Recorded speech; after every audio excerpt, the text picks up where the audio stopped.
Hi there. I'm Jeff Salau. Hi, so nice to meet you. Nice You're to doing meet such you. interesting work. I'm going to jog to the restroom and be back All right, in the blink okay. of an eye, okay? So just to explain that. I went many times because I gave me his work in the beginning, so it's So probably there's, can you show me? Okay, this is the, which one?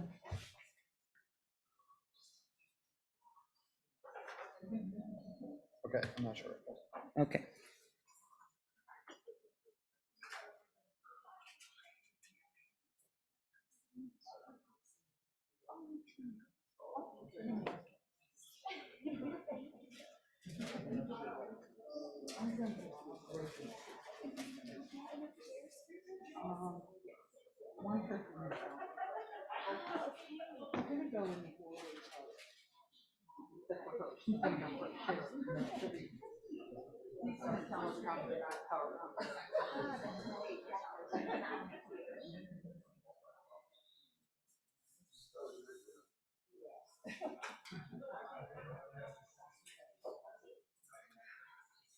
I would like to invite you to this session entitled The Labor Movement and Its Renewal. And we have wonderful panelists with us today, and I'm going to introduce them all at once, and then they will make their presentations. They have PowerPoints which are being set up. Our first speaker is Cherie Davis Faulkner, and she is going to be joining us remotely from Rutgers. Cherie is the Associate Director of the Center for Innovation in Workers' Organizations at Rutgers, where she is an Assistant Professor of Practice and co-directs the Women's Innovating Labor Leadership Empowerment Program. She characterizes herself as a scholar activist. She has earned her MA degree in Women and Gender Studies from Ohio State University, where I was on the faculty for 20 years. So I'm very proud of our graduate. She earned a PhD in American Studies from Emory University. So Cherie is going to talk about labor in relationship to critical race theory. So can we begin with, okay. Hi, everyone. This is one of those weird things where you're talking to a room full of people and you can't see them. So I'm just gonna imagine that you're all beautiful and wonderful and warm and smiling at me. First I wanna say thank you so much to the Center for Work and Democracy for inviting me to be a part of this panel. The text that you see on screen is actually brand new. I think people are still getting it in the mail. But I wanted to at least acknowledge also appreciation for being able to be here on behalf of my Dean of the School of Management and Labor Relations at Rutgers University, Adrian Eaton, as well as the Executive Director of the Center for Innovation and Worker Organization, Marilyn Snyderman. And also, again, as it relates to this text, this is part of a larger series that the Labor and Employment Relations Association has, an annual research volume that is co-edited with folks in the field. And so appreciating the opportunity to be able to co-edit this volume with Dr. Tammy Lee, Dr. Maite Tapia, and also Dr. Naomi R. Williams, two of which are my colleagues here at Rutgers University, and Maite Tapia is at Michigan State University. Today I want to talk with you a little bit about something that I've been thinking on for a long time.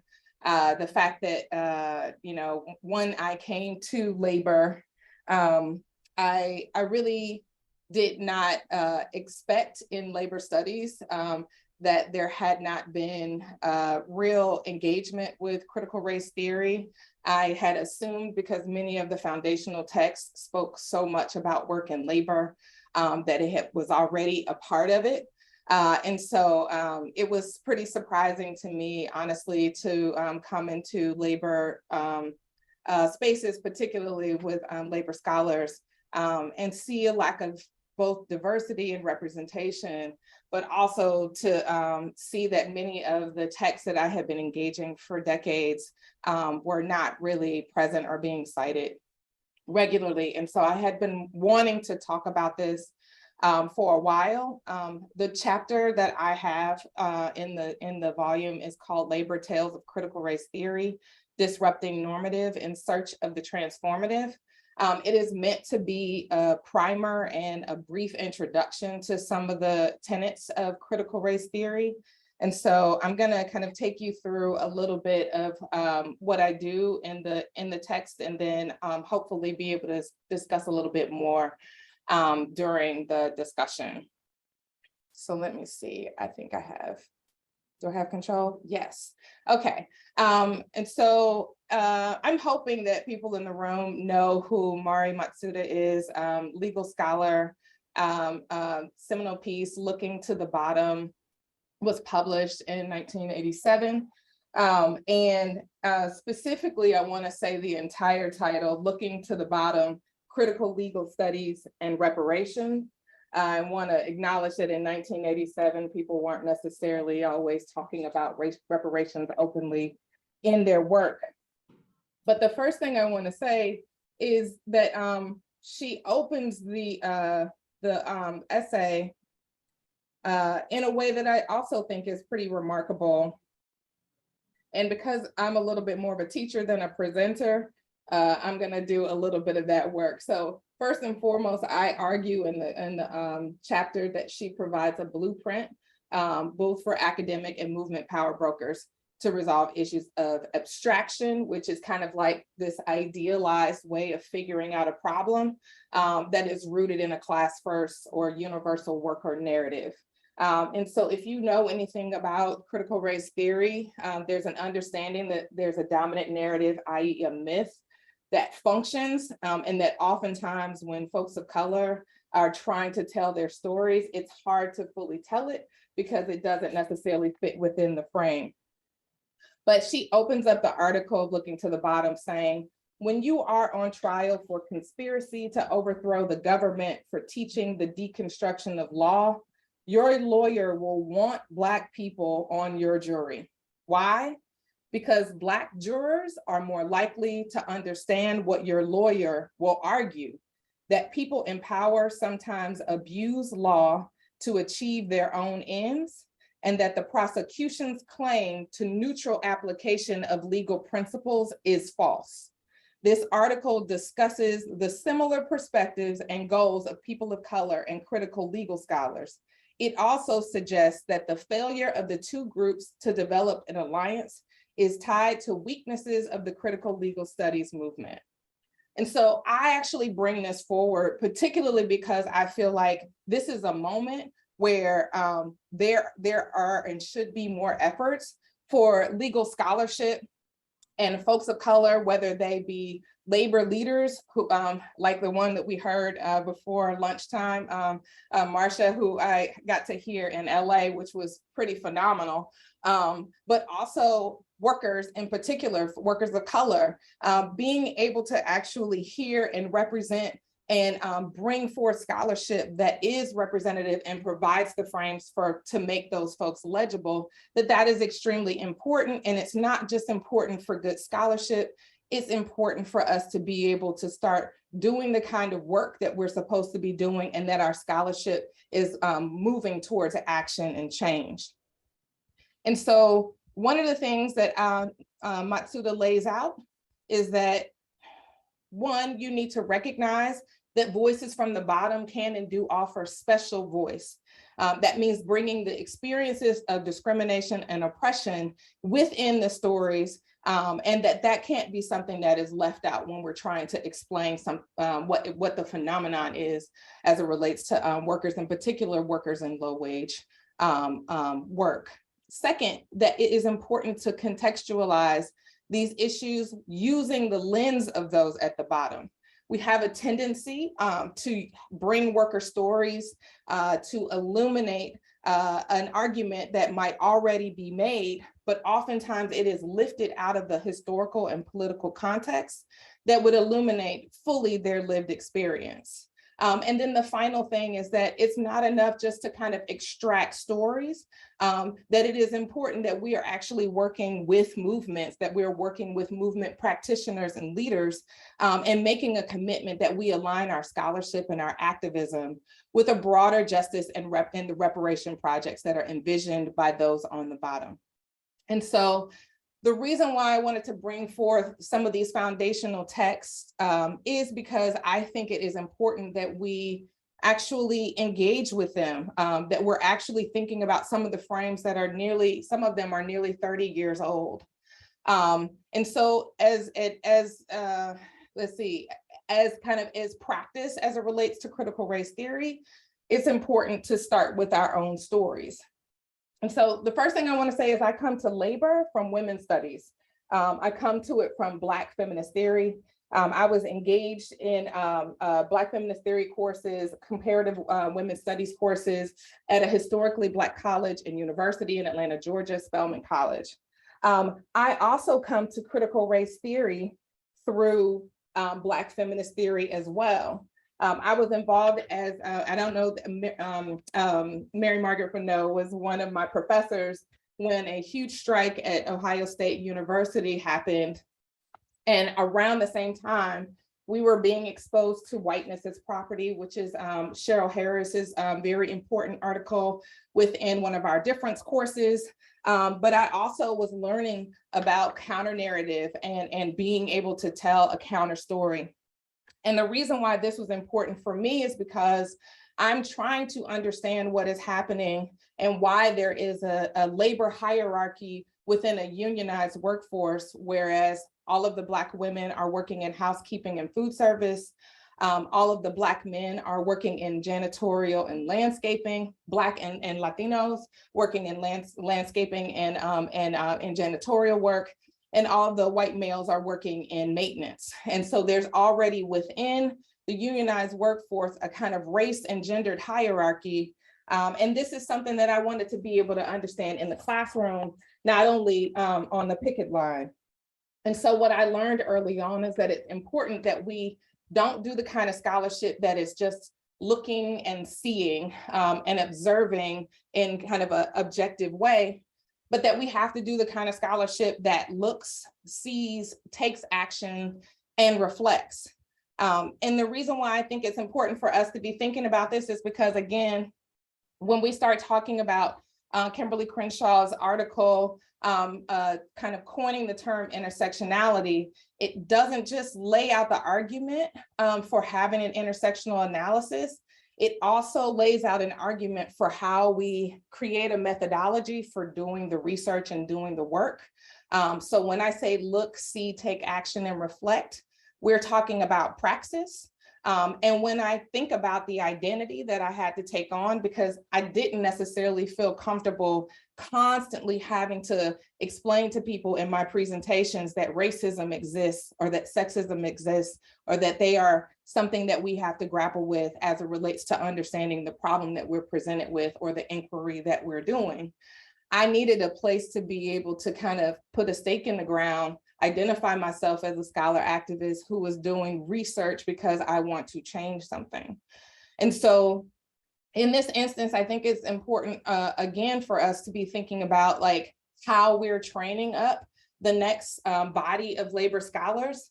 And I believe that critical race theory is one of the ways that we would be able to give them a methodology for being able to do this work. A couple of other tenets, and I see that my slide is a little messed up, but a couple of the other tenets that I think are extremely important in critical race theory are counter storytelling and counter narrative. Being able to speak from the perspective of being race conscious and being comfortable with oppositional voice. And then three other tenets that I want to talk about are whiteness as property, looking to the bottom, and interest convergence. I'm trying to make sure that I stay good on time. So if someone gives me like a note in the chat, that would be helpful. But the first thing that I want to say is intersectionality in Kimberly Crenshaw's article was extremely important for me because it said that we could actually root and understand Black women's labor struggles as a within, not just coming from a Black feminist standpoint, but also that when we talk about intersectionality, often in labor, the story of the Black women who were working at General Motors and not able to, and got laid off and not able to use seniority in a positive way, but had it reflect on them negatively, and then not having access to support from the union or from the courts, right? That even though we don't necessarily put that in the historical framing as a labor struggle, that it actually is a labor struggle. And so the challenge that we have sometimes with being able to recruit people, I think, to the field is that we're not necessarily telling the whole story in context. I came to understand intersectionality through Black feminist theory, but when I encountered it again in labor studies, it was kind of sanitized and it was just kind of thinking about race and sex, but it wasn't rooted in the narrative of Black women pushing as a labor struggle. It was just that Black women were centered as a part of the analysis and a way to think about it. I think that it's critically important that when we use intersectionality as an analysis or a frame, that it broadens the things that we see as a labor struggle. And so one of the examples that I talk about in the text is Mississippi Resiste, which provides a story not only of an ICE raid that happens in Mississippi at the Coke Foods factory, but it then puts the story in a historical context to understand that that Coke had actually been cited for racism and sexism and sexual harassment, and that they were being they were required to actually pay a significant amount of money, millions of dollars. And so this ICE raid was a response to organizers organizing at this plant and pushing back against racism and sexism. And so again, when we don't use kind of a race and gendered frame for being able to understand the types of uprisings that are happening around the country, we lose a critical element of that. And that's one of the arguments that I try to make in this chapter. Another piece that I think is important with our storytelling. You know, I talk a lot about women labor leaders because Will Empower is one of the programs that I co-direct, and that's Women Innovating Labor Leadership. I have the opportunity to work with really dynamic labor leaders like Stacey Davis Gates. And one of the things that we find that happens is you might hear a kind of quote or some of the happenings of what gets said at a rally or what have you. But the strategy and the thinking and the analysis that is behind the types of moves that are being made by particularly women of color and Black women labor leaders, oftentimes that goes flat. One of the things that Stacey always talks about is the way that we do bargaining or bargaining for the common good. But she says that bargaining is a way to practice unionism when you educate children in spaces that ain't never loved them. This quote, if you unpack it, is so rich and so full, largely because the classroom education spaces have been sites of struggle for a very long time. But there's something that happens when you also have a Black woman, a woman of color, who is leading those unions, bringing both the communities and their own lived experience into that role, in addition to living within a larger labor narrative and a larger labor frame, and trying to bring those things together in a way that not only is, hey, it's great, it's representative that we have women of color, Black women in these roles, but that it changes the way that we move, that it changes the types of fights that we take on. And so Stacey doesn't necessarily just talk about the fight, she also talks about the context within which they're fighting. If in fact we are just kind of narrowing it down to the types of things that a labor leader ought to do or ought to say, or within the realm of the bread and butter issues, we lose so much of the fact that we lost 2 moms that are at elementary school on the west side of Chicago and that had 11 classes out of 17 classes in quarantine. We lose the context within which they're doing the fight. And so if you think about what happened during COVID, so many of the educator unions were constantly in negotiations because they were literally trying to save the lives of their families and of their members. And so even though their contracts weren't quote unquote open, there was an ongoing struggle that was happening over the last couple of years, in which case they were pushing way beyond the boundaries. And we have to have the kind of analysis and the kind of frames to be able to see the work that is being done there and to represent it accurately. And that might mean writing with some of the folks who are in these spaces.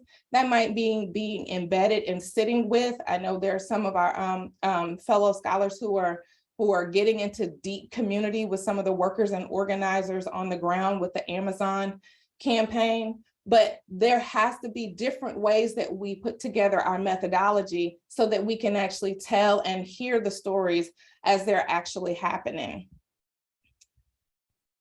I want to talk a little bit about whiteness as property. The class that I had an opportunity to teach, and I think Cedric from UMass Amherst is in the audience, but one of the classes that he gave me the opportunity to teach was critical race theory and labor.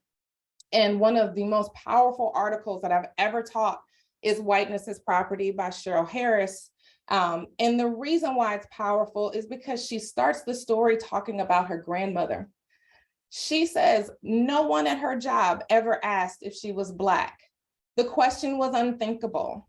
By virtue of the employment practices of the fine retail establishment in which she worked, she could not have been. Each evening, my grandmother, tired and worn, laid aside her mask and re-entered herself. So Cheryl Harris talks about her grandmother basically passing, and that she had to pass in order to access the job that would be able to take care of her family. The fact that we understand passing in literary context oftentimes, but not really looking at the structure within which folks are making these decisions is problematic. And quite frankly, it makes it harder for us to even think about when we go into organized shops and we're not really able to hear, listen to, and understand what the practices are, what the culture is, and what the structure is, the ways in which exclusion functions. Because all of these DEI programs want to talk about diversity, equity, and inclusion. But oftentimes the first work that needs to happen is looking at the exclusion that created the conditions. And so whiteness as property is important because she both talks about the ways in which Black folks have been written into law as laborers in a particular way and as exploited labor. And that at the same time that Native American Indigenous folks, that we come to understand that removal and this access to land as kind of somewhat uninterrogated. So in this moment where we're talking about gentrification and we're talking about workplace discrimination, there's a way that we separate them out, in which case they are both functioning collectively, as Harris argues, to be able to create a structure of whiteness, meaning property in terms of land and property in terms of owning labor, and that it is something that can be used. And so when you start getting into the specifics of this law created this form of whiteness as property, this law created this form of whiteness as property, we actually go back to the stories, the origins of like how we come to the context that we're living in and the conditions that we're living in now, to be able to have a very different conversation around like what it means to be included and what kinds of policies, practices, laws that need to be changed in order for us to more fully participate. And so I think Cheryl Harris provides us with the kind of context, the kind of framework that we would need to see that oftentimes workers are making decisions about how fully they can live in the workplace, how open they can be about who they are in the workplace, And that impacts our ability to organize. Because if you come and talk to somebody who is passing in the workplace, whether it be around gender or sexuality, whether it be around race, you name it, the likelihood that that person is going to sit and open up and engage in any kind of movement that might put their economic situation at risk is extremely low.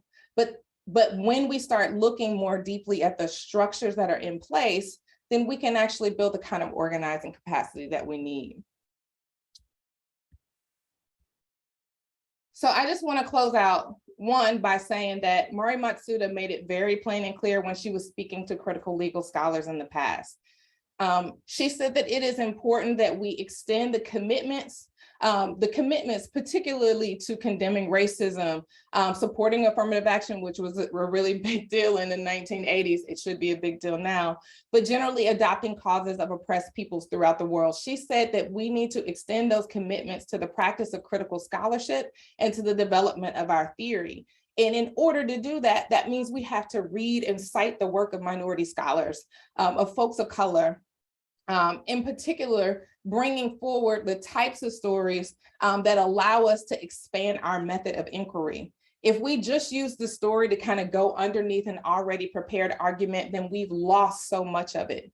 But when we use the story and then situate it within a historical and a political context, based on their own lived experiences, then that allows us to actually see something much broader than what I would argue is kind of the universal worker first or class first narrative. And then finally, Derek Bell, many identify him as the father of critical race theory. But one of the things that he did at a time where it was not sexy in 1980 was he talked about Brown versus Board of Education and the fact that in so many ways, there was a shift, there had to be a shift where the elites saw their interests in alignment with that of Black folks, right, of folks of color. And that is the reason that we saw a shift in the doctrine at the Supreme Court level. But he also identified that the folks who were big mad were lower class whites who felt like they had been betrayed, who felt like at least there was supposed to be a hierarchy where they could identify that they are better than, and particularly with Black folks. And so one of the things that he says is that we have to beware when we look at something and say, hey, this is progress for progress sake, because we lost many Black teachers. We lost many Black administrators after Brown versus Board of Education, and many parents didn't want their children actually to go into hostile school environments. But that dissent was actually pressed down and we weren't able to talk about it because now Brown versus Board of Education was considered a very popular and important part of the dominant narrative and who we are as a nation. And so being able to critique was an issue. But one of the things that he says is sometimes we have to look specifically and ask the question, is it progress or is it simply interest convergence? And so one of the things that we did with the volume was we made a press, both in terms of LIRA, and as it relates to the association, as it relates to this series, as it relates to the field, which is to say, yes, in this moment, we were asked to do this text after the murder of George Floyd, after the uprisings of Black Lives Matter, and the sense that it was important in this moment, right? But if in fact there's not a shift in the way that we think about our work, a shift in the way that we engage in our work, a shift in the who is in the room when we're having these conversations, it is a question about whether or not this is progress or simply a matter of interest convergence. And we're hoping that that is definitely not the case. So with that, I'll stop and again, be ready to engage in some dialogue and with the panelists.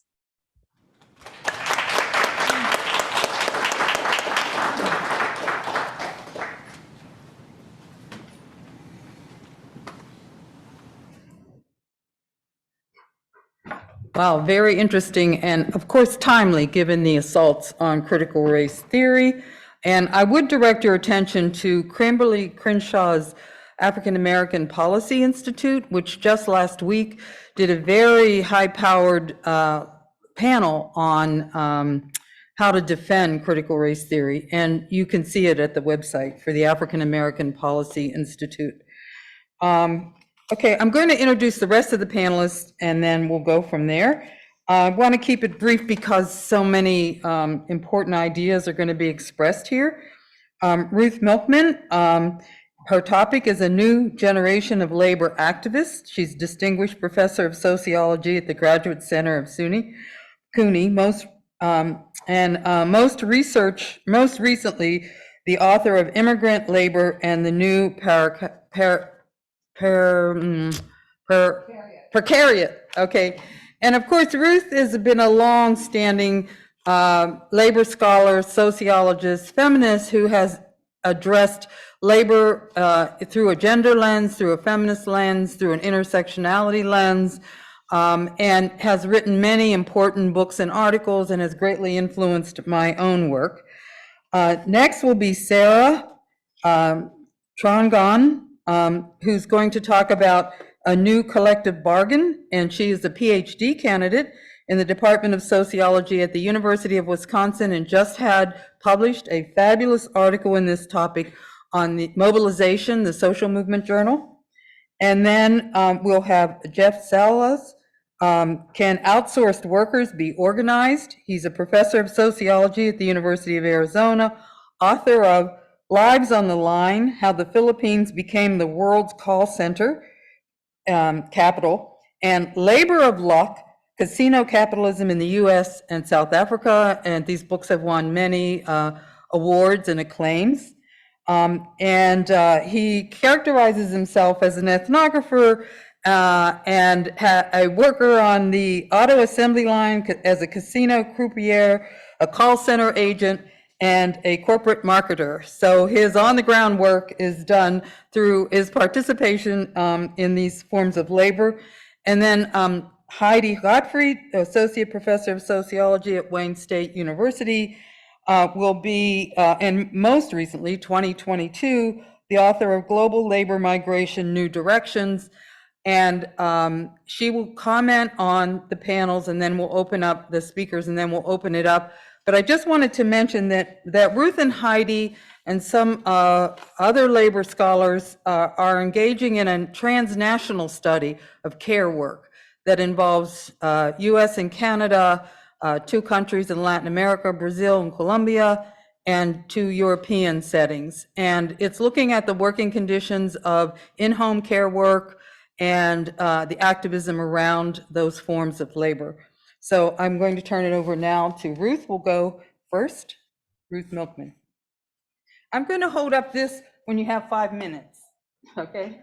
So what about the PowerPoint? PowerPoint. Oh, the clicker. He showed it to me. I forgot. This just hit the green? Oh, okay, great. So I'm gonna have to stand over here or I won't be able I know, to we're see probably it. all maybe want to move. Maybe I can tilt this around so I can. Why don't we all move over here and then they can Okay. go up and. But Ruth, if you want to leave the podium, there's a handheld mic on the podium as well. You can use that. Oh, that's a good idea. Yeah. Otherwise, we'll have a stiff neck. Right. Do I have to turn this on or I what? think so, yeah. Can you hear me? Yes. Yeah, great. Okay. So I want to start by just thanking Michael for the invitation to be here today. And I'm very excited to be part of this panel with so many interesting speakers. My talk is not, well, I guess it takes for granted some of the, oh dear.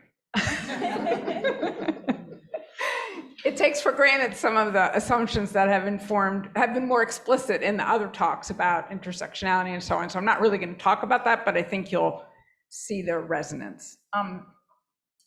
So we all know that there have been some exciting developments in the last year or so on the labor front, new organizing in various places that I know everyone knows about this, going back to roughly a year ago, the so-called Striketober, when a bunch of already unionized workers went on strikes that nobody really would have expected prior to the labor shortages of the moment. Closer to where I live, the Staten Island Amazon plant successfully unionized. I myself thought I was hallucinating when I first saw the election result. It really surprised everybody, including Amazon, in my view.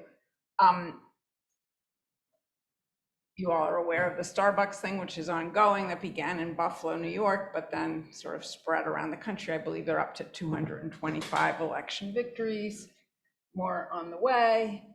And then more following that, mostly in sort of retail settings, these various elections at Apple stores, REI, do people know that store? Does it exist here? In New York, that is where that one happened. Trader Joe's, Chipotle. Anyway, this is sort of all in the news. You all know this. What I want to focus on is the fact that all these efforts, except for Striketober, which is sort of a different animal, we can talk about that later if people want to, were led by young college-educated workers. And that wasn't always the demographic among the workers themselves, but it was among the leadership.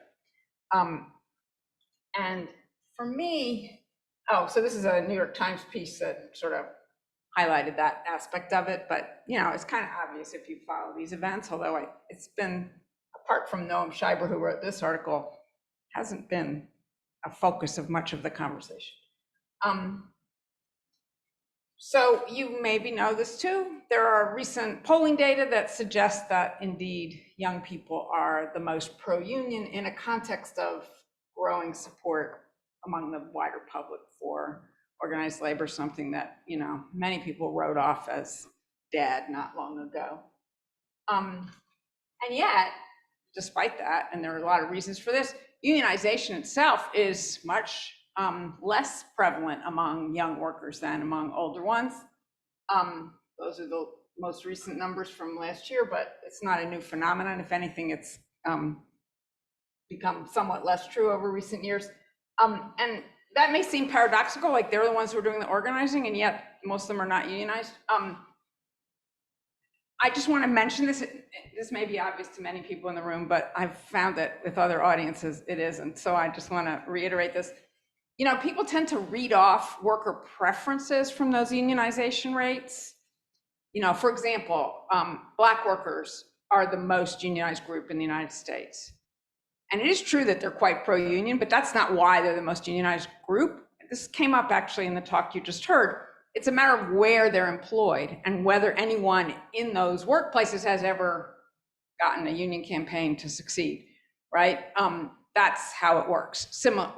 So for young people, basically the problem is that the sectors that they're employed in mostly are not unionized in a United States context where in the private sector, 6% of workers are unionized, right?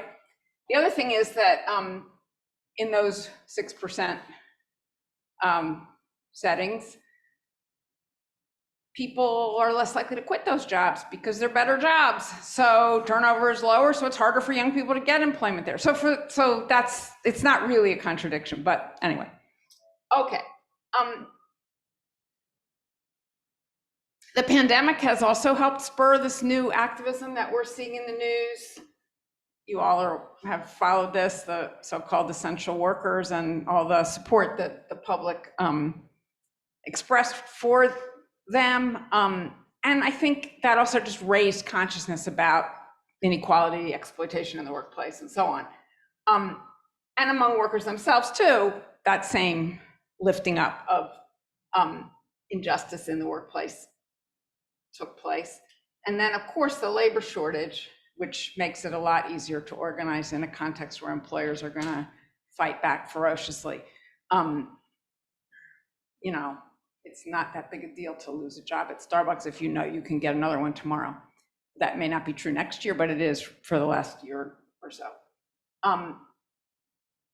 However, well, this is probably kind of hard to read from a distance, but if we go back not very far in time, the number of union wins, despite the incredible media attention to them in recent times, is actually not all that high.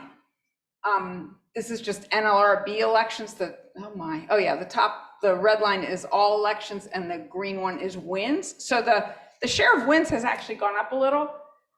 But as recently as, right around the time of the Great Recession, there were many more efforts to organize. So I think the kind of perception that we all have that so much is happening has been somewhat inflated in the media coverage. And I don't have a graph of this, but if you look at the number of workers involved, it's even more underwhelming in that sense, because, well, so many of them are at Starbucks, which has 20 workers in each of those 200 places, right? So, or something along those lines.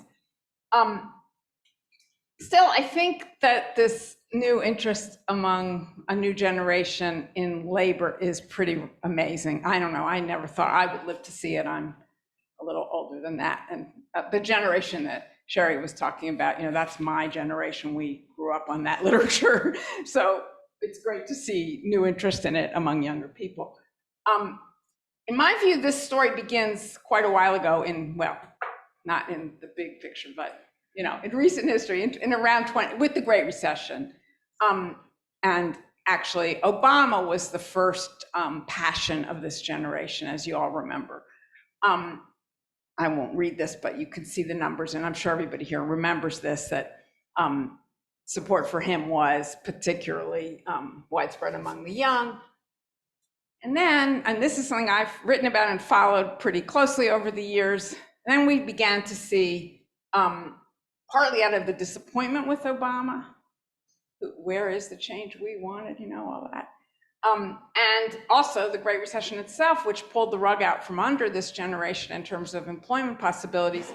A radicalization process took place, first with millennials, now with younger people.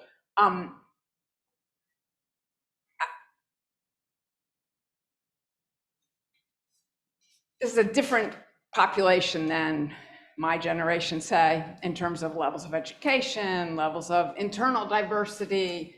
And I think the intersectionality that we've heard about already today is kind of second nature to this generation, at least for the radicals among them. It's just taken for granted. They don't have to wave the flag. Well, sometimes they do. But, and of course, this also includes an anti-capitalist outlook, which we haven't seen for a while. I want to stress the educated aspect of this. I think the disparity between the expectations of young people who sort of did what they were supposed to do, went to college, graduated from college, and then faced this labor market is like a big part of what's driving all this. And so it's the college educated who were the leading demographic of first Occupy Wall Street. Well, first Obama, actually, the Obama campaign, but then Occupy Wall Street, and me and my colleagues did some research on this and sort of demonstrated that. Black Lives Matter too, which is maybe not as well known, was also led by college educated, disproportionately female, disproportionately queer women, people. And the anti-sexual assault movement, which we all know about Me Too, but it actually begins a little earlier on college campuses. Interestingly, also disproportionately led by queer women, which surprised me when I first learned it, but it's true. And more recently among climate activists. Well, so some of you know I've written about this some years back, and at that time there was no labor story to tell. But now this generation has gotten the labor bug. I'm not quite sure how that changed, but it really was not the case until quite recently. Of course, part of it may be connected to the growth of interest in socialism, the Sanders campaign, which kind of attracted a lot of these same folks, and then the meteoric growth of DSA and organizations some of you may know goes back to my generation and even earlier, but has experienced this incredible growth in recent times with exactly this group of people, and they have all kinds of labor activity as part of that. That's from Occupy. I just like these pictures. This is my very favorite. Those are from Zuccotti Park, both of those photos. Perhaps you've seen this kind of thing before, just that again, it's this generation that is infatuated with anti-capitalist and socialist ideas, much more than older folks, especially my generation. This is just from some research I did a while ago on Black Lives Matter, just in case. It's just showing what I told you before. I can, if people are interested, I can tell you where these numbers come from, but it's not just Black people, it's a very particular group. So I think this is actually, I said that there wasn't much of a labor thing before, and I think that's sort of true in terms of numbers, but there are roots to this that go back a ways. In our own sector of the economy, higher education, as you all I'm sure are aware, graduate student workers and adjuncts have been organizing into unions for a while now. They didn't get that news attention so much as what we're seeing this year, but that's been happening for a while. And this is an extreme case of what I'm talking about, of people who have a lot of education and then face jobs as, you know, teaching a course for $3,000 or whatever, you know, that's the kind of extreme relative deprivation story, even more than some of the others. And so that's not new. Journalists have been organizing for a while, which may be part of why we get so much media attention for all this. I don't know, but I get a lot of phone calls from them, and I sometimes sort of interview them and like, so how old are you? You know, and a lot of them have been part of this new organizing among journalists by a bunch of different unions, especially the News Guild. And that's also been underway for a little while without attracting a lot of public notice. Of course, the teacher strikes, which we already heard about the Chicago Teachers Union, but more recently, the 2018 wave of red state strikes, including here in Arizona, was organized by this generation too. Teachers are of all different ages, of course, but you probably know that the first one in West Virginia was organized on Facebook. You know, this is a telltale sign. There's other places where this is happening, nonprofits, museums, the Scholars Strategy Network, some of you may be part of, unionized recently, and well, it's a sad story actually, but there's little bits of activity in the tech sector, though so far no actual unions. All of this took place before the pandemic and this last year of such visible activity. So here's some numbers from 2017 that EPI, the Economic Policy Institute, put out at the time.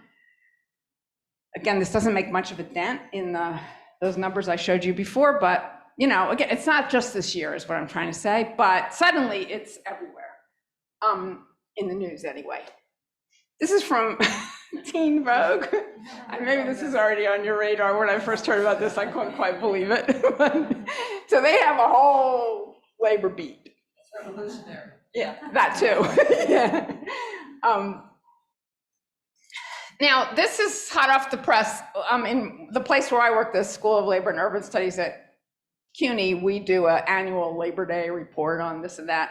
Mostly very boring, you know, numbers about like the latest trends in unionization. But we decided to take a look this time at the, you know, what's happening in the last year with these new elections and all. By the way, they're almost all NLRB elections. Everybody here knows what those are. Something that many of us had written off as hopeless not very long ago, but here we go.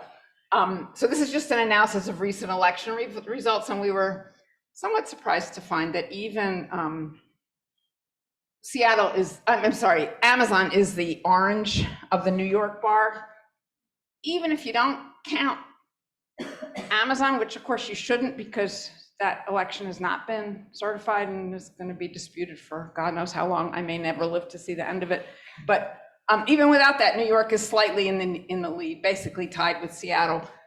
Anyway, this is happening in cities, in blue states, pretty much. I don't know what's happening locally here, but there are probably a couple Starbucks or something, but it's basically, that's where it's at. Which also is where college-educated millennial and Gen Zers tend to move. And, you know, it's not an accident either, although, well, anyway, I guess my main message is a more sobering one, which is this is all very exciting. It's very exciting for me, who's been interested in labor her entire career of 40 years now or something, but, you know, and it's kind of seen as this well, I shouldn't say this in the labor conference, but you all know this. It's like this old-fashioned thing that is kind of a dinosaur that nobody, suddenly everybody's interested in this. Like, how did that happen? 5 minutes. No, I have less than this. This is, I think, the last slide, or there's one more. But you know, the numbers are actually very small. Like, let me just, oh, can I go backwards? So this is as a percentage of the wage and salary labor force. So even in New York, even counting Amazon, it's 0.5% of the wage and salary labor force. You know, the United States has about 160 million people in the labor force, and we're talking about a few thousand. Everybody gets excited about 8,000 workers in Staten Island, Amazon, but you know, it's like a drop in the bucket. So we are definitely in an interesting moment as far as new labor activity, and it is led by this new generation. And, you know, maybe they will keep at it and something bigger will happen. But right now it's a moment. It's not transformational. Cedric de Leon, who's here somewhere, and I were talking before about how we first met at a memorial for Dan Clausen, a name you may know, who pointed out, other people have pointed this out too, but I associate this idea with him, that he wrote a book called The Next Upsurge some years back, and he points out that labor movement growth does not happen incrementally, it happens in big spurts. So we saw that, of course, in the 1930s, we saw it again with public sector unionism in the 1960s. That's not what this is. Maybe it's the beginning of something like that, I'd love to think so, but we're not there. So the employers are not exactly taking this lying down. Amazon is maybe the most extreme example. Starbucks isn't far behind. They're all like that. I mean, that in the private sector, that's how it's been for a long time. I think in a way, like, this is one of the advantages of being a young person, is that you don't know this, and so you do it anyway. But you know, they're a long way from real victories. You know this, that recently NLRB elections is only the beginning. You first have to get recognition, and then getting a first contract is also very elusive. These labor shortages that have helped spur all this don't seem likely to last, based on Mr. Powell's remarks earlier today and the Fed's actions in recent times. So that's I already said this, that's my sad story. So here are, this is from that same report, but you can see that basically, in fact, in the last year and a half, we analyzed the data through June 2022. The relentless decline continues despite all this. So that's the kind of contradiction we have to confront. Oh, that's the end. Okay.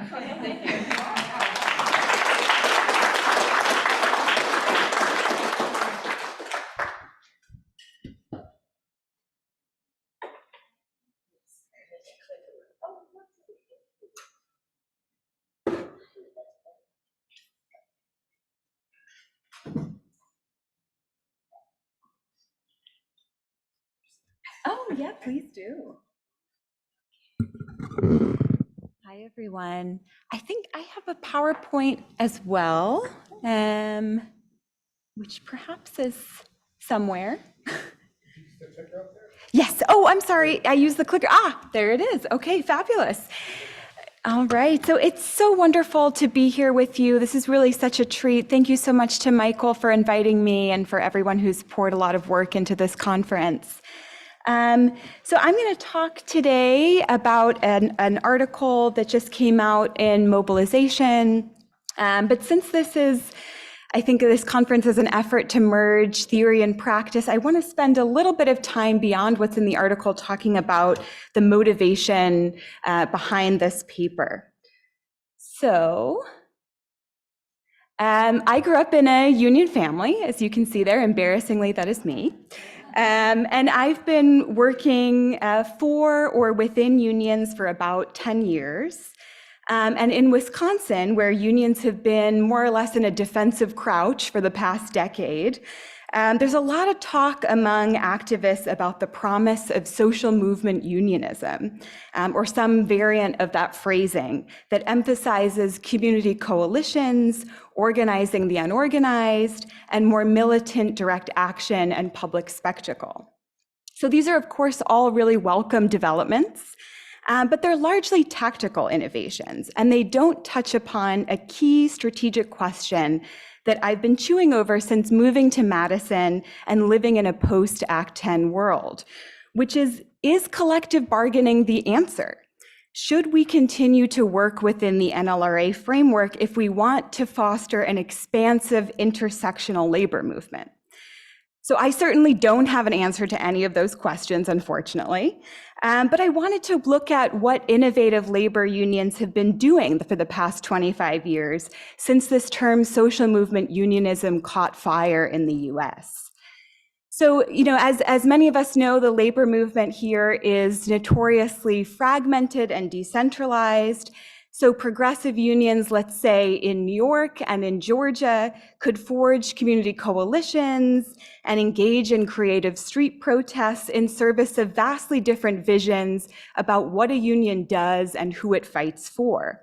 So I wanted to search for variation in how working people have thought about strategy, or where we want to go as a movement and how we get there. So I think we're quite good as scholars and activists at diagnosis and historical reckoning. We sort of know that unions have less political and economic power, and we broadly know how we got here. I think we're a bit less practiced at analyzing that space all the way to the right there. And I don't just mean, offering prescriptions or formulas, which I think we are good at, but I mean really taking stock of what people are doing to transform our system of labor management relations at the margins and how it might all connect or fail to connect at an aggregate level. So this is more or less what I was hoping to do with this project.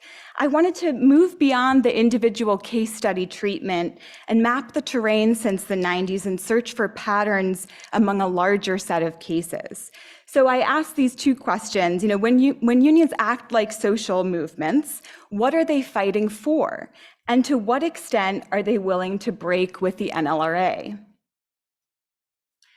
So I dusted off my favorite volumes on social movement unionism, and Ruth, of course, you have many in one form or another, and conducted a series of manual and algorithmic searches for as many published case studies of union-led contract campaigns, strikes, and political mobilizations as possible. So the final data set consisted of 76 cases, drawn from 60 publications, each containing sufficient narrative detail to really assess actors' strategic decisions. So of course, this is not a random sample, especially since more successful cases tend to end up in the published literature. But I think selectivity bias can actually offer some analytic leverage here. So we sort of control for outcome to zero in on process and plumb for some variation among these cases. So of course, once I had this kind of final data set, I had to make some choices about what to code for, what am I looking for?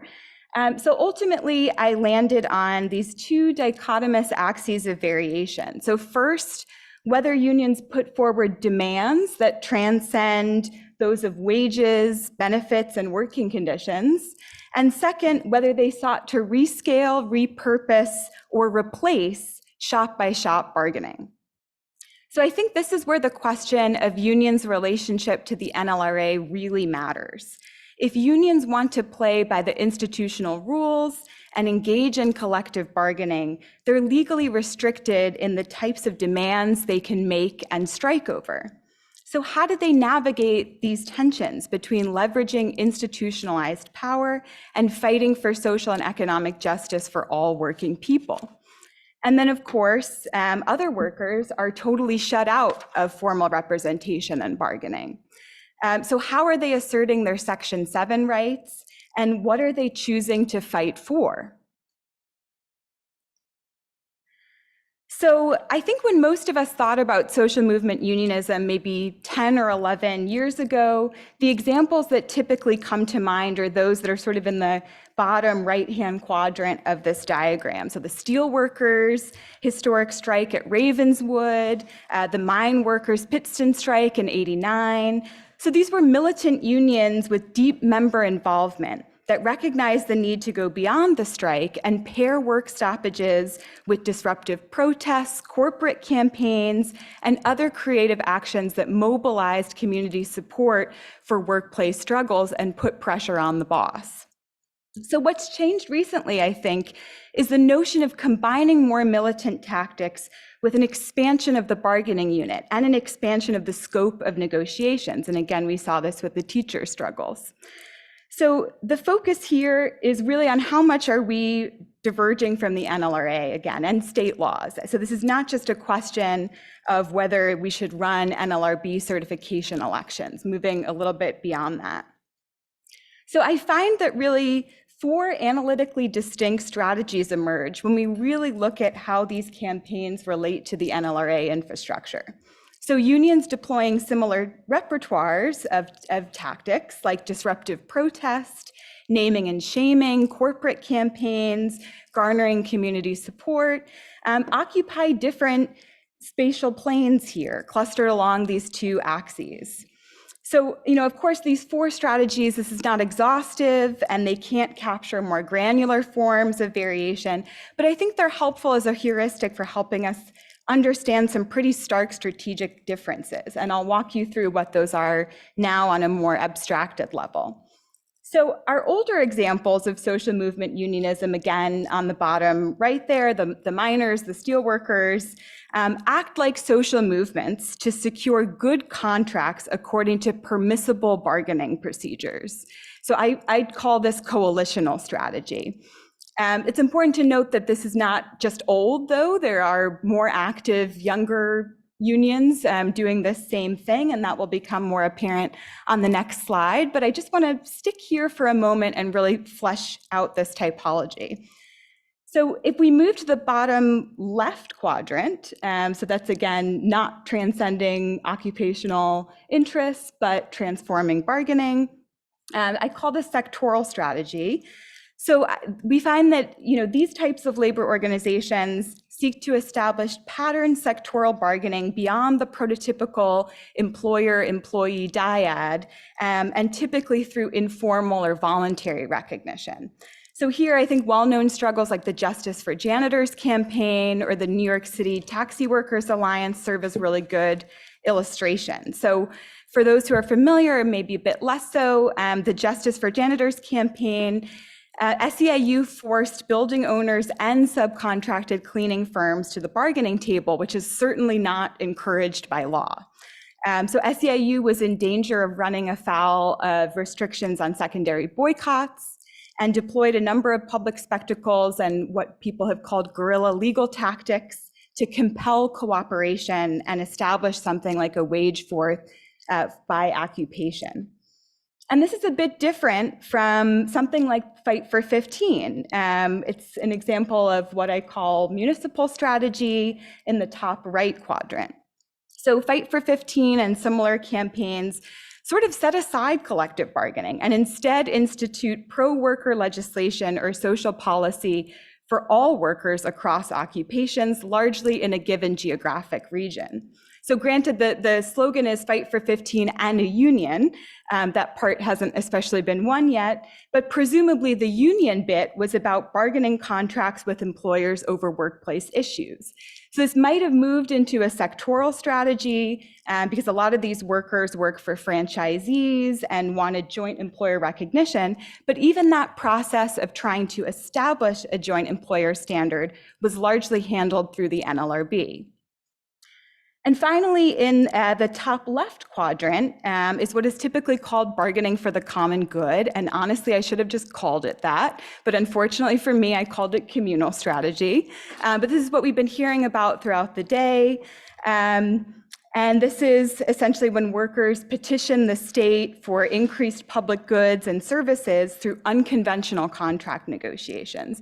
And I think this is now what's gaining traction as a different kind of exemplar of social movement unionism.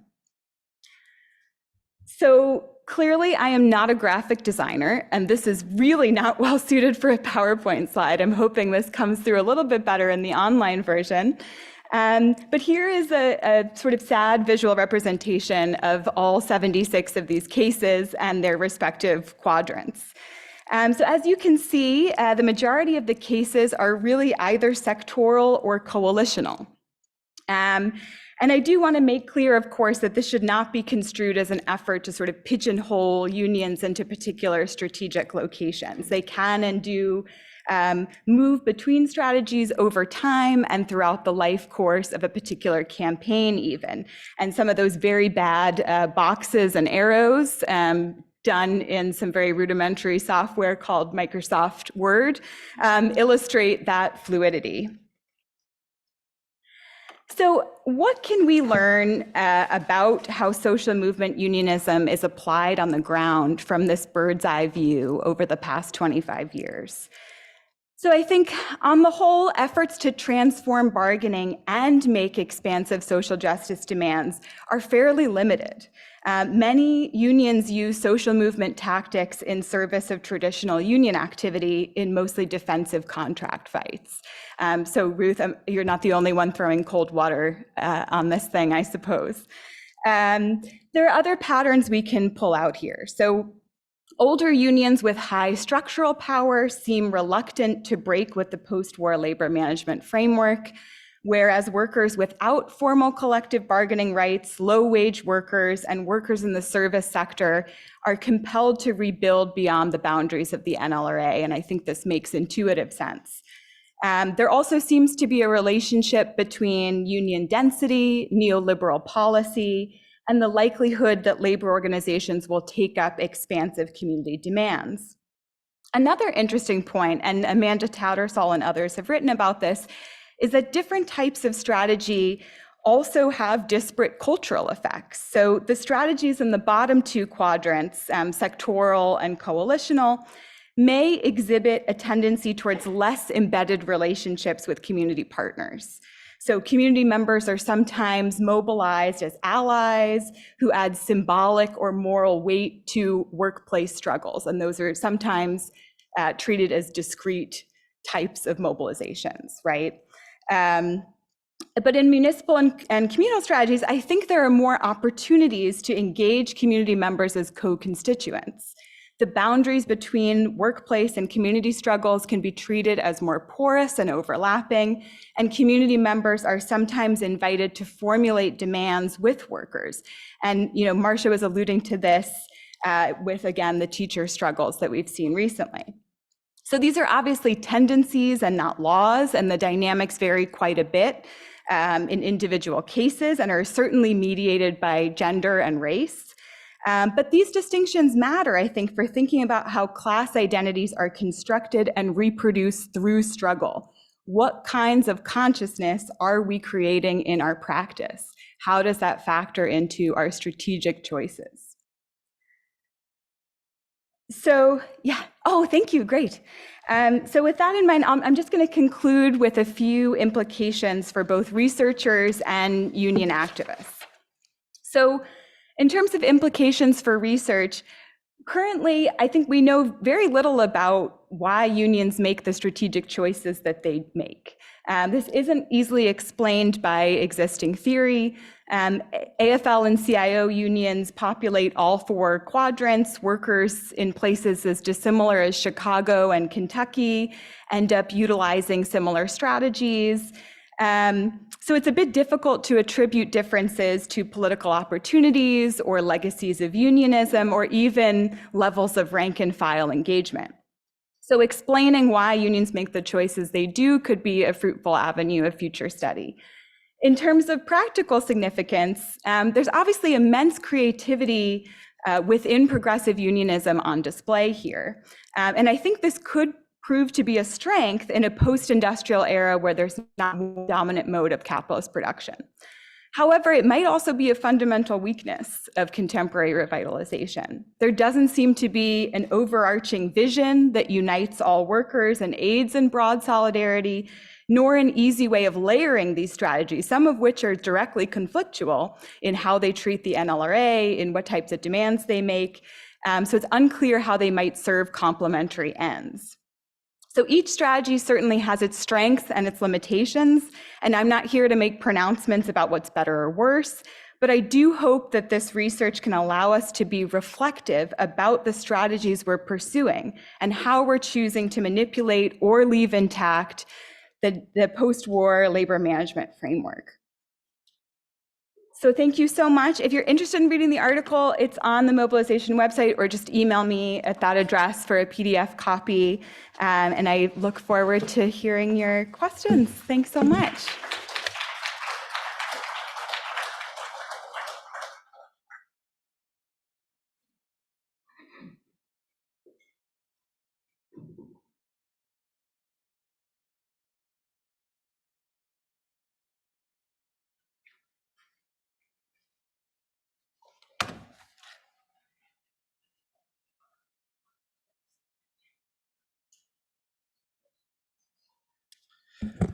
Okay, thank you everyone. If I'm speaking too quietly or too loudly, please someone just let me know.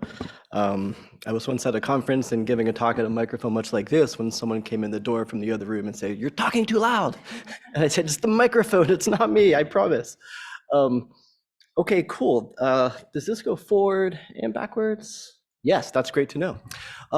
Yeah, I'm Jeff Salaz. I'm from down the road in Tucson, Arizona, at the University of Arizona, the flagship land-grant university in the state of Arizona. What a way to start a talk.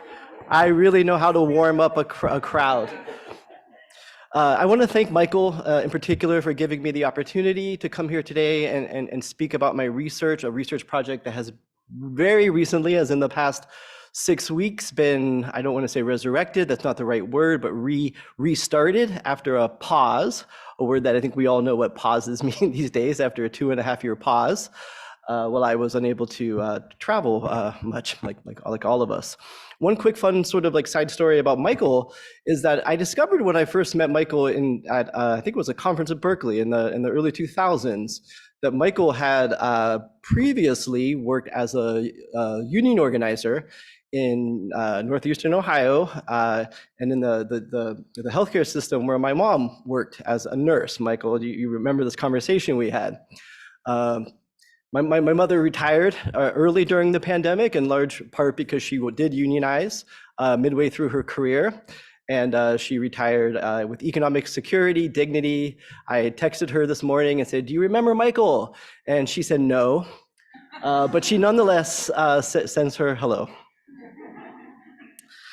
So I appreciate the opportunity to come here today and just discuss my craft and some research I'm doing. I'm happy to be able to be someone who can talk about some research and some workers and some dynamics outside of the United States. I consider myself a global ethnographer. There's a sort of a trope about ethnographers that what we do is our craft entails traveling to some far isolated place, some far away, isolated place you've never heard of, coming back, telling you in detail about this place, and then going on to make some grand theoretical statements about the world. I'm here today not to do the latter, but hopefully to do a little bit of the former, to tell you about a place that you might not have heard of, but that some of you might surprisingly have some connections to, and I'll get to that. I'm a veteran at these things, so I kind of built into my presentation a couple points where I could actually skip around in order to kind of highlight the important things. The small and faraway place that I'm going to tell you about today is a production facility that is located in the southern part of the Philippines, This is a map of the Philippines. There's a red arrow towards the bottom. I don't think there's a laser pointer on this, but that's fine. There's a red arrow at the bottom pointing to a small city called Dumaguete, which is on the southeastern part of an island called Negros in the southern Philippines. Place I'm gonna bet most of you have never heard of. In the city of Dumaguete, it's a small provincial capital. It's the sort of place that people from the Philippines will migrate to before maybe eventually then migrating on to Manila, the capital of the Philippines there on top, or the city of Cebu City, which is on the island just east of Negros. So this is a place that most people haven't heard of or have no experience with. Now in the city of Dumaguete, there is a facility, a production facility that employs 2,500 workers. These are young folks, mostly college graduates, or pretty much exclusively college graduates, who come to work every day. And if you're an academic, there's a very good chance, I'd say really good chance, that you've at some point in your life communicated with one of these folks. Because what they do, what their job is they are outsourced copy editors. They work for a company. It's a Philippine-owned firm based in Manila that contracts with academic publishers in the West, primarily the US and Europe. And what they do basically is they take the final drafts that are sitting there on your laptops and they turn them into polished books and articles that are then available to anyone in the world, so long as they have an internet connection and an institutional subscription. Who are these publishers, these academic publishers that hire this company, or not hire, but contract with this company to do this sort of back-end publishing work? Everyone from Elsevier, the sort of for-profit entity that many of us are sort of aware of and the critiques of, to places like Princeton University Press, which would seem to be on the opposite end of the field of academic production. We're talking every publishing outlet from the most obscure humanities journal to the flagship journal of the natural sciences, Nature. Everything that gets published in these articles and papers and books will pass through this particular facility in this little city on this little island in this not so little country. Each year, this facility will process approximately 2 million pages of academic writing. Divide that by, if we're talking articles or chapters, that's 100,000 books and articles. I personally, while I worked here, copy edited the papers of 2 colleagues, though I never told them this fact. One thing to know about the young people who work here as outsourced copy editors is that they are not happy. I would say that except for cab drivers in Manila, these are some of the least happy people you will ever meet in the Philippines. And I met a lot of people in 3 years of living and conducting field research in the Philippines. In addition to being unhappy, these are workers who are quite assertive. They independently organized, this is some years ago when before I started doing field work here, they independently organized a labor union. Now in the Philippines, it's a little kooky. You can actually organize a union and elect leadership and do a lot of things there, but before actually then having an election or filing for certification. So it's a little bit different. But these workers have exercised voice, which is increasingly rare when you're looking at, or which is rare when you're looking at these sort of outsourced and offshored workers, to take these steps to organize independently and form a union. In fact, half of all petitions for union certification ever filed in the Philippines outsourcing industry have taken place at this particular facility. We're talking a denominator of 6, so don't get too excited there.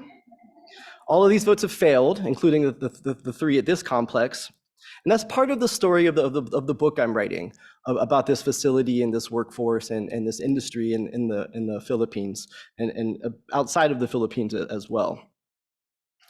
But here's the question I would like to sort of pose, which is, why are these outsourced publication workers, these outsourced copy editors, why are they so unhappy?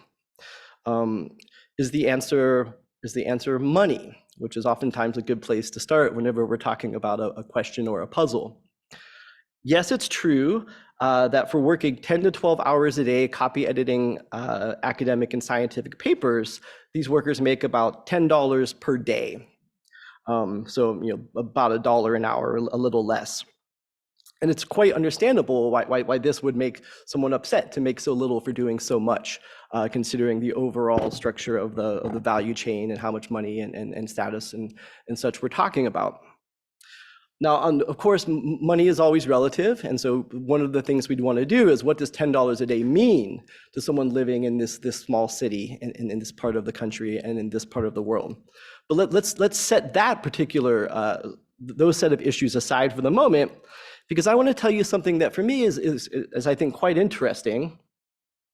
Sorry, I should have had this slide earlier. So this is a picture of what it looks like inside of that facility. This is from a kind of a walkway up above the production floor. So very typical cubicles, computers, desks, all the tools of the trade for if you're doing this sort of work. So here's what's interesting. This facility, I give the firm a pseudonym. I call it KPI. There's no reason that has any particular meaning. So while this facility has about 1,700 people working in publishing, there's another 1,000 or so workers who are on the other side of the building who are outsourced call center workers. They're answering calls from complaint calls from folks in the US, Australia, Canada, and other English-speaking countries. And this is, talk about a notoriously bad job, right? Working in an outsourced call center. I've done so myself as part of my research. I could tell you a lot of terrible things about working in an outsourced call center. But here's what's interesting. The workers in the call center earn the same amount of money as the workers on the publishing side. This is a copy editor on the left, and this is a call center worker on the right. They made the same amount of money, but the call center workers did not exhibit any of the same restlessness as did the copy editors and those who worked on the publishing side. They didn't seem at all unhappy, and you might not want to just trust my subjective assessments of that fact, but there certainly was nothing comparable to an attempt to unionize or mobilize collectively or organize on the right side, on the voice side, as it is called. What's even more interesting is that on the surface, at least, these are the same people. These are again mostly young folks. They're working, they may have been schoolmates, they may have gone to university together, they may be neighbors, they may be parts of the same family. There are cases where boyfriend, girlfriend go to work, the boyfriend goes to the one side and the girlfriend goes to the other. These are the same people, but when you look at then the work groups as a whole, they have completely divergent dispositions towards organization and collective action. Why? Why is this the case? Same people, same salaries. One possibility has to do with the actual sort of work they do and the people that they interact with. So one hypothesis is that academics are just assholes and that they are more annoying to deal with than the people who call into customer complaint lines. And maybe the story could end right here, and we could just conclude that we are difficult people to deal with, though of course I do not think it's that simple. I will say that as a social scientist, as a comparative ethnographer, this represents sort of a dream research site. Though it may be sort of, again, kind of isolated, it is also connected to the rest of the world in many ways through information and communication technologies. Pardon my language, but after I just say the word asshole, I have to ask you to pardon my language. But in a sense, there are independent variables that are here controlled for. Background, salary, et cetera. But there is significant variation on the so-called dependent variable, or the will and capacity to organize. So one takeaway of my sort of talk today and of the work that it's going to hopefully eventually turn into is that the will and capacity to organize is sui generis. It's not predetermined. I think it's kind of similar to what Ruth was just talking about, that one of the big determinants of whether or not you're a member of a union isn't just your vague sort of feelings about unions. It depends upon the actual place that you end up working and its history and so on and so forth. All right, so what I'm gonna do is, I'm gonna back up a bit. The downside to writing your slides, a few days in advance is that your talk changes in the meantime. And I'm going to go ahead and kind of do a couple of things in terms of just laying out, and this, I think this work as well. Okay, great. So first off, the title of my talk is Can Outsourced Workers Organize? It should be clear that I'm not using the word outsource in a way that's technically correct. Okay, no problem.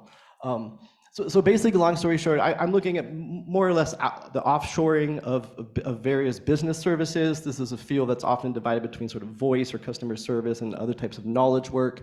I define this as basically industries in which capital in the global north exploits service labor in the global south. Standard assumption is these are hard folks these are hard folks not just to organize, but hard folks who, if they wish to organize, can't organize because of both capital flight and then state repression. Oops. The key points I would ask you to take away is that the research I've done shows that these outsourced labor regimes are neither homogeneous, as demonstrated by these two groups of workers, nor are they inherently despotic.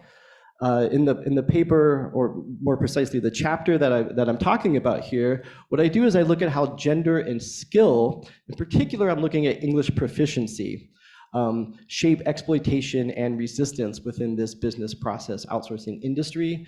Project is ethnographic, comparative, and ongoing. It started off looking at the voice industry in Manila. It then transitioned to a study of this knowledge industry in the Philippines. It's hopefully going to culminate in a book called Sweating Science.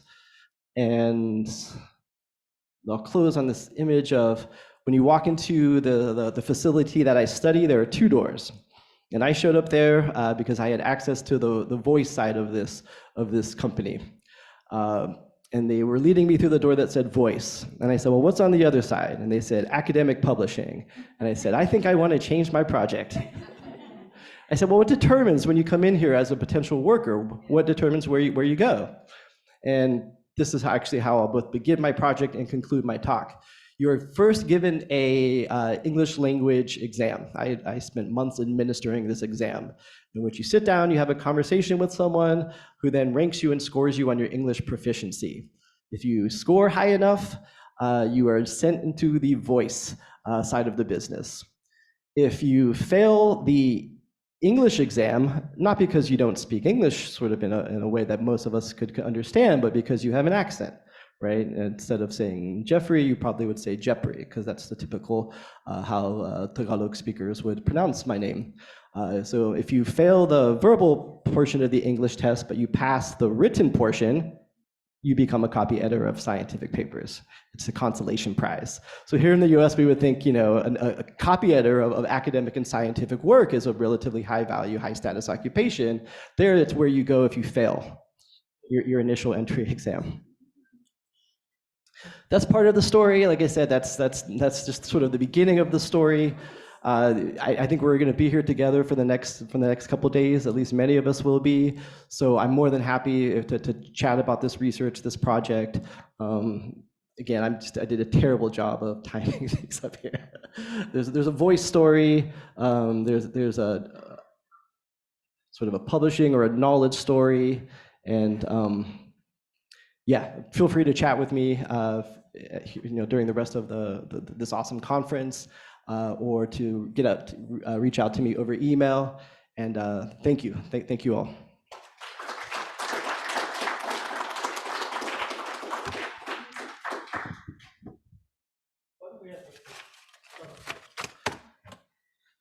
No. We can come back up here. Oh, yeah, why don't you, that'd be great. Why don't you all come up here?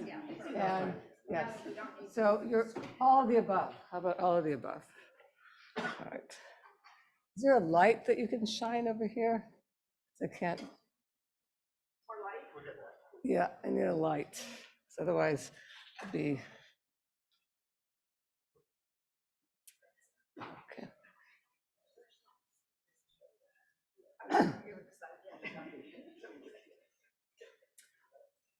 While they get the light here so I can see what I wrote, I just want to answer one of the questions that Jeff posed.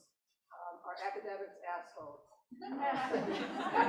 Resoundingly yes, but that may not be the explanation. We all knew this, right? Goes without saying to this audience.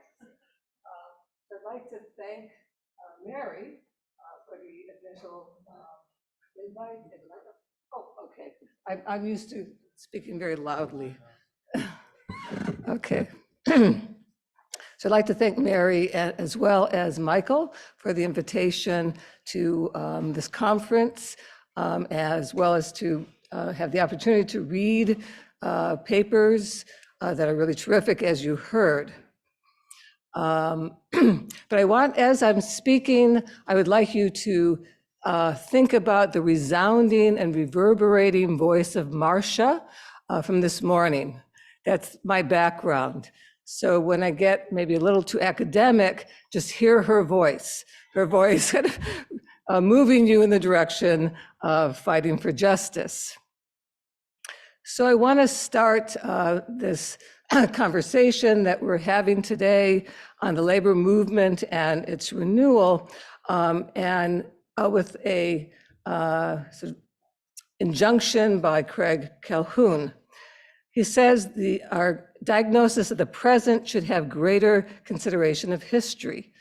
And so I think this is very important, and we've heard various invocations of history, and I will also be talking historically. And I think I'm glad we ended with Jeff, who talked about examples outside the US. The labor movement is, I think, on the rise, and that's a question. Are we on the cusp of a global wave of the labor movement? And I think there's some suggestions about that. So we know that there's been a transformation to a more service-oriented economy with its low-wage workforce and increasing globalization of both labor and capital, which are altering the terrains of both production and reproduction, creating new bases of identity and solidarity, and are prompting workers to develop new organizational modalities and strategies for representing a variety of very diverse interests. The shift to a service-dominated economy and commodification of care change employment relationships and affects opportunity structures for the mobilization in particular places and around the nexus of working life, well-being, and care issues. So I want to bring care as well into the center of this as being important. In the moments of broad social, economic, and political change, the disarticulation of former economic arrangements and social structures cultivate a fertile terrain for new cycles of organizing activity and the emergence of new organizational forms. New repertoires of collective action reflecting new economic realities are changing the logics of collective action. We've heard and we saw from Ruth's slides, we saw also from Sarah's presentation, that after experiencing stagnation and decline in the waning years of the last century, there is at least an uptick. Whether it's an upsurge is a question I think that we can talk about today. But what I also want to raise is that there are diverse spaces and places and scales matter. We don't talk about scalar issues, and I think scale absolutely does matter. And I'm going to invoke Michael when we talk about scale. I invoke everyone by the time I'm finished here. So does the rise of what's become visible, I think when I saw the slides from Ruth a few days ago, and I said, is this from Vogue? And I kind of sort of made a joke that it was revolutionary. I think it is. I mean, what's Vogue talking about labor struggles? So I think we're at a moment when Vogue thinks that this is a new terrain. It's changed the discourse about labor. We're no longer talking about the pork chop bosses of the labor unions that we used to, over the yesteryear of the framing of labor unions in the press. So the question that I want to raise as a historical question is, does the rise of organizing activity presage a new upsurge reminiscent of previous historical moments? I know that Ruth tempered that. And what does this current moment portend? Are we in what Gramsci called the interregnum between the old, quote, the old world which is dying and a new world struggling to be born, a conjunctural moment of reconfiguration? So what does that mean? Or through a Polanyian lens, a la Nancy Fraser, is the neoliberal crisis a spark that ignites protest, a double movement, or what she calls a triple movement? Or is this new activity just a blip, an uptick? We'll see.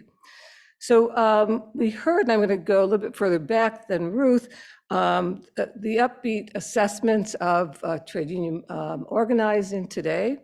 But if you look at the actual numbers, and the Cornell Tracker has done this, so they go beyond the Bureau of Labor Statistics, the BLS, only looks at very large work stoppages and campaigns. So they will track anything from a single person to larger, so which is really good. But if you look at Striketober and across the past year, you find 140,000 workers were involved in work stoppages. There were 265 work stoppages. And what I think is actually interesting in this case is that they were equally distributed across regions in the US. It wasn't in the coastal region, so that's an interesting fact. But if you actually look at BLS data and NLRB data, a different story is told. And if you go back to the 1970s, where there was a big strike wave, it's a very different. So we're at a different moment. It's a mixed picture at best. So let me turn to Ruth's paper, and I cheekily retitle it, Youth on the Front Lines, ? So it's a question. And I think Ruth did a really good job of showing us the actual trends, where we are, and then sort of ended on a sobering note, tempering our optimism. But I want to go back to Ruth's earlier work and say, okay, Ruth, are we on the cusp of a new wave? You talked about, and you actually referenced that work, which I really love. And that is, looking at the 1930s, the 1960s, certain sort of critical moments in which you have the beginning of a wave. So I agree with you, and I agree with Dan Clausen that they do come in waves. And then who should we be looking at young workers as spiriting the new labor revival? Or are there other groups? I mean, you mentioned, I liked your slide on the Black Lives Movement, because you saw the kind of variety, and bringing in LGBTQ communities as well as being really important to leadership. So who are the next generation of labor activists? Is it young people or others? Sarah and I will give her another promotion. Read Mobilizations. That's really an excellent piece. And she shows that social movement unionism is very complex, and there's these various quadrants looking at the relationship between arenas and demands. And as she ended her paper and her talk, it's not quite clear why unions choose one over the other: communal, coalitional, municipal, or sectoral. There's also a temporal dimension that I wondered about. So you have a timeline there, and you have these 5-year bands. And when I did very crude arithmetic, I found that 1990 to 2001, you had 43 cases, and from 2008 to 2019, there's 15 cases. And in your conclusion, you say that there's been all this experimentation in different economic moments, but does it matter? Was there a correlation between the types of campaigns and strategies and these different time periods? Because that does matter in terms of how we go forward. I didn't know, so if you could talk more about that. I'm going to characterize Jeff as the new Wizard of Oz, because a strange characterization, and because he pulled back the curtain on our lives. That is scientific. That these copy editors is the default for those who don't have the capacity. So we now know why there's so many typos in our final copies, things that have been published. So I learned quite a bit. But I think one of the things that you do in your paper, you don't define it as such, but I'm going to define it for you. That is a multi-scalar approach, because you tell us why Philippines, why it doesn't matter. The geopolitics are very important to that location. You also tell us about Manila. Manila matters. The location does matter. It's an important, what I call a secondary global city, but it's part of a nodal point. So the global economy is part of the story that you're telling. So I want to know if you did answer, can outsource workers organize? Absolutely. But what lessons can we learn from your really very detailed and fascinating case study? Cherie talk on labor tales of critical race theory reminds us why the labor movement really to this day really has not engaged with critical race theory and why it is important. And also going back to the history of the trade union movement, certainly in the United States. And so I think that's important. And she raised a question about storytelling. And I think, so storytelling as a method. So I want to talk about not only storytelling as a method for our research, but also storytelling. I was talking to Lisbeth about storytelling as an organizing tool. And I thought that, so how can storytelling be used to good effect for renewal? So let me just end with a few sort of overarching questions. Question of capacities.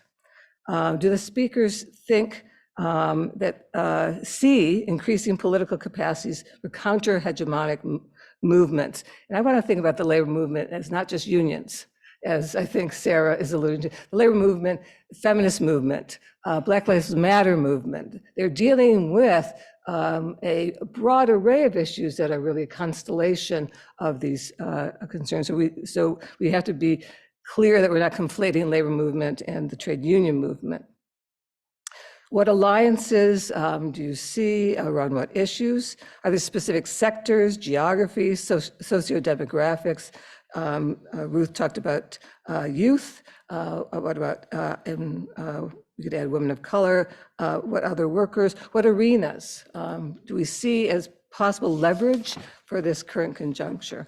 I mentioned scale. I'm going to mention it again because it's my preoccupation. I look at broad world regions. I'm looking at Japan in Asia and Germany in Europe.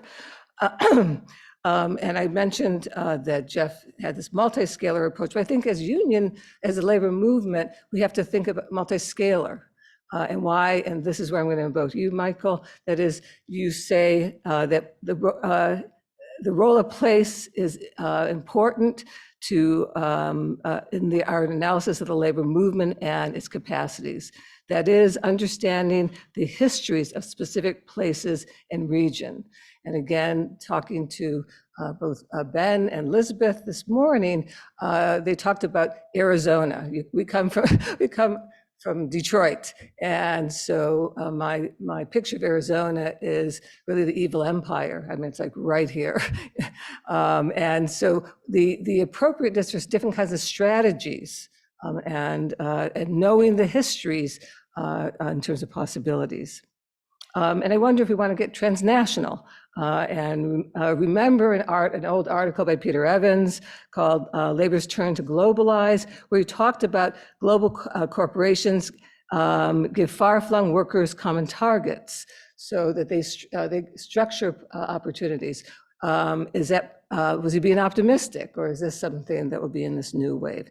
And then finally, I just want to mention, no one really talked about technology and social media as being important, and yet it is incredibly important, both in terms of the kinds of workers, gig workers are now organizing work that colleagues are doing in Hong Kong and mainland China, the way that food workers are using it as a mechanism. So these are people who are scattered.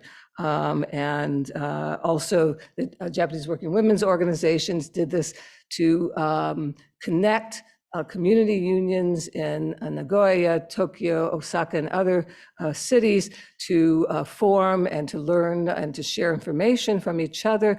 And many in Japan, just like the Philippines, labor law is very different. One person can constitute a trade union and collective bargain in Japan.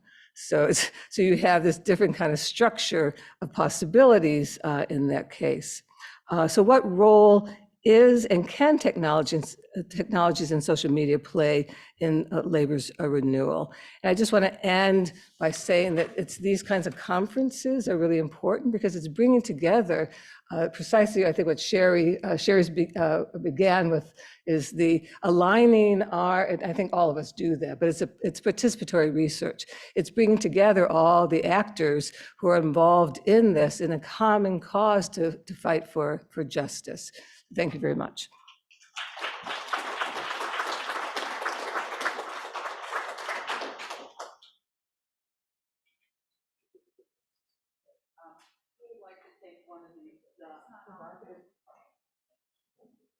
Who would like to take one of these questions on? Scale, place, history, technology, what's your pleasure?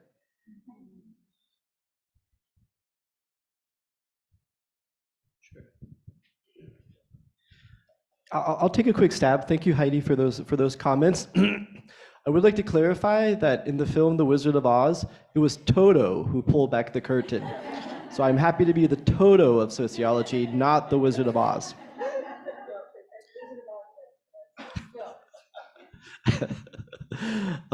Thank you for those comments. I think all of them are spot on. This question of scale, I think, is something that we're going to continuously come back to as we move between sort of sometimes a few city blocks or a single building, and then try to then change scale to the organizational, the movement level, even the national or global level. This is something I think we've long grappled with and will continue to grapple with. In the case of my own research, I went in expecting to tell a sort of a class and a race ethnicity story. I ended up telling more of a gender and skill story. And so I ended up working a bit with Heidi's notion of sort of a gender compromise that Heidi, you talk about in your book on Japan. Even though the folks that I was studying were in some ways incredibly isolated, they were also integrated through actual or potential flows to the global. So for many of the folks that I studied, working in this outsourcing sector was a viable alternative to migrating as an overseas foreign worker or an OFW. And so the decisions they were making had to do with, I just graduated from college. Do I want to go and be a housekeeper or a nanny in Hong Kong or the Middle East? Or do I want to stay at home and work in this outsourced industry as a call center operator, for instance? And this is a decision that wasn't there 10 or 15 years ago, well, maybe by now 10 or 15 years ago, but that wasn't there 20 or 25 years ago because the technology wasn't there to bring capital to them. They had to go to capital. And so I think that's another thing that Heidi mentioned, is looking at the role of information and communication technologies and how we understand work, mobilization, and organization. Pass this down, perhaps. Yeah, I'm happy to speak a little bit too, and thank you, Heidi. These are really provocative questions to raise. But in terms of temporal correlations and increased political capacity, and where are we in that respect? And actually, I want to elevate Ruth's comments and on your slide, really trying to look at the relationships between something like Occupy Wall Street, Black Lives Matter, and where the labor movement is now, that these things should layer, right? I mean, that's the labor movement we want. That's sort of an intersectional social movement approach. So I do think there is a kind of qualitative difference in what you see in the 90s and the early 2000s when, to put it mildly, the left was sort of in a state of retreat, in this country at least, and certainly the limitations and biases I have as somebody who studies the US, I am very poorly situated to talk about the international context, but at least here, there should be synergy and organizational learning, right? I mean, if labor is not changing its strategy after Occupy, after Black Lives Matter, we got a big problem, right? So I would hope that we do have increased political capacity, and there is more, I think, of a critique and a bit of like experimentation and playing with different organizational forms, different, as you say, arenas, and looking at sites of leverage that are not just in the factory floor, right?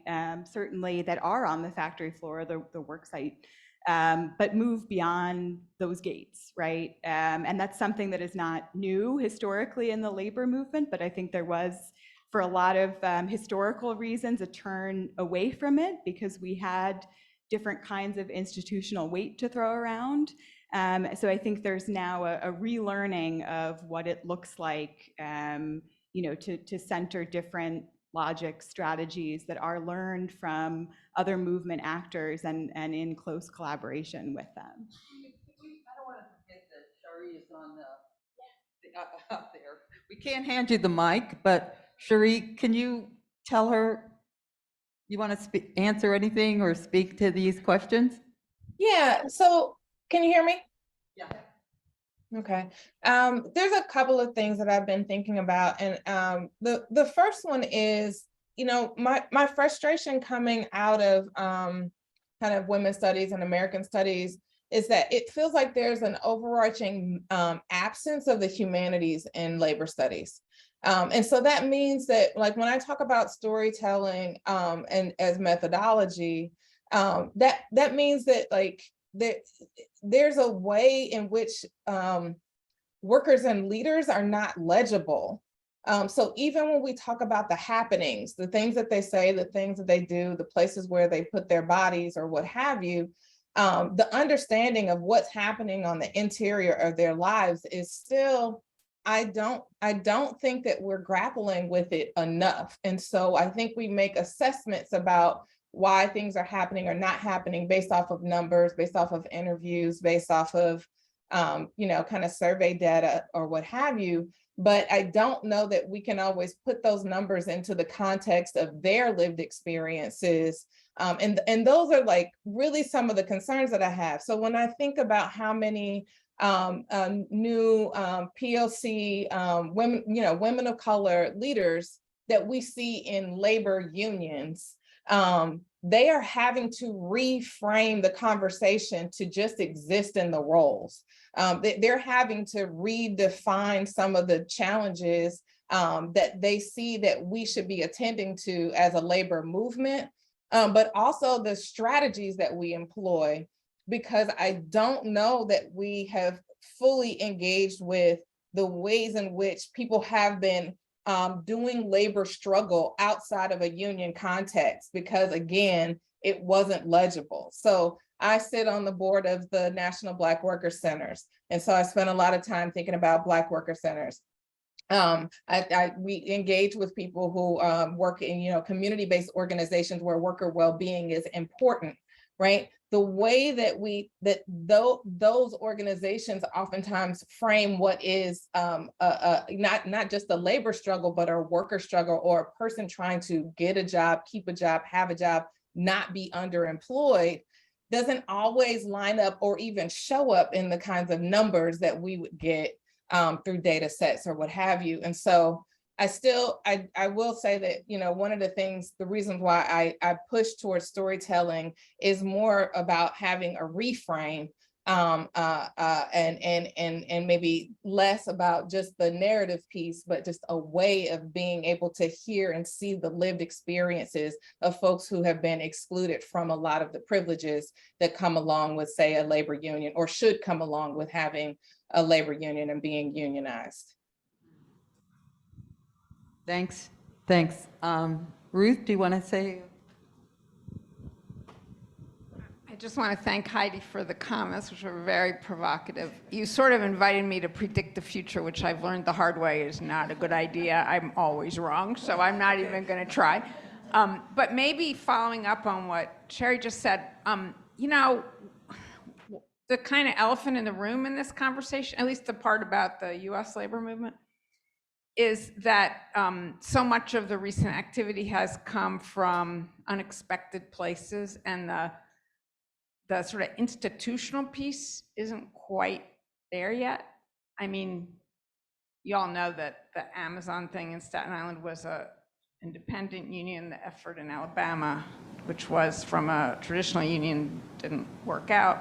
I don't think that's the causal explanation at all. I'm not saying that, but there is a kind of gap between the sort of aspirations of this new generation I was talking about and the kind of institutional reality, which it's not just that the union membership is old, it's the union leadership too.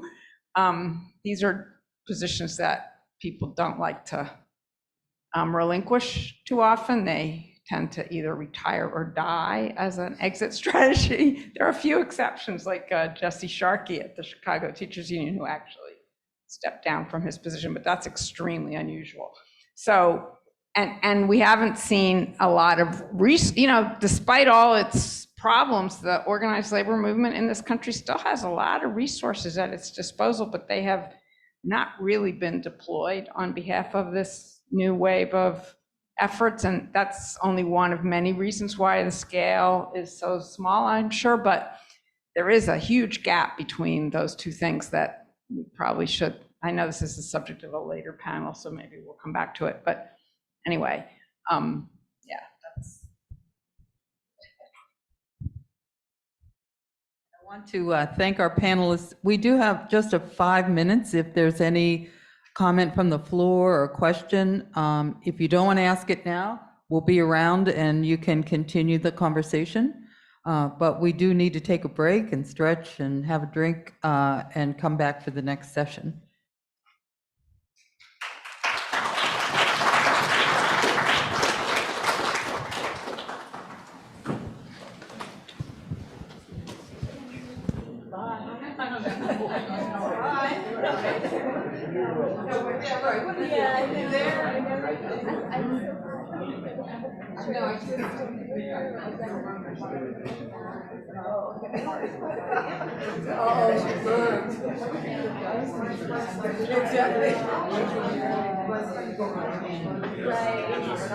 Just so you know.